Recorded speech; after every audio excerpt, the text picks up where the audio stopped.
Al was a banjo player and a composer and a jailbird. Among the other prisoners, the musician was an outcast, was always being called cruel names. Al pretended it didn't hurt, but it did. Hoping to fit in with the others eventually, Al organized a 5-man combo and wrote music for them to play. One of those compositions was a corny song entitled Mother. Al soloed, singing and strumming his heart out. But instead of accepting him, his fellow prison inmates only laughed louder. Now it's January 7. A prisoner named Jack Allen calls from his cell to the jailer. He is screaming in pain. He says he needs a doctor, but nobody believes Jack. They tell him he's faking. They throw him in solitary for being such a nuisance. The next morning, Jack was found unconscious, given medical attention, but too late. Through bleeding ulcers, he has bled to death. When the rest of the prisoners find out, they're furious. If Jack can receive treatment like that, so might they someday. There's a talk of a strike among the inmates. No work, whatever the consequences. Now remember Al? Remember the banjo player-songwriter? He knew that some of the prisoners had been agitating for a strike long before Jack Allen died. He knew that those ringleaders were just using Jack's death to motivate the others. And there was something else.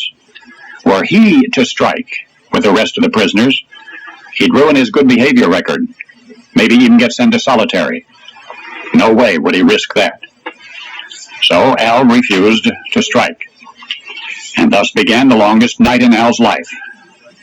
They were only words, threats and otherwise, abuse echoing down the concrete corridors.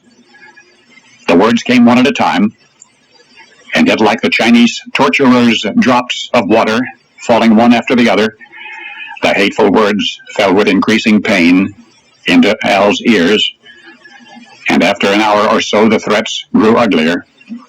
"We will kill you," said one voice, over and over and over.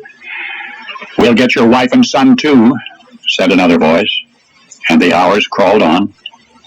And all through the night Al could only hide his head under the blankets of his bunk and cry. The barely tolerable life behind bars became hell for Al after that. Other inmates did try to kill him, almost succeeded a couple of times. And yet the most extraordinary mental picture one could ever have of Al's experience in jail is that of his head buried in blankets, a cell bunk muffling his sobs, and a cacophony of scorn and ridicule shattering the cold night air.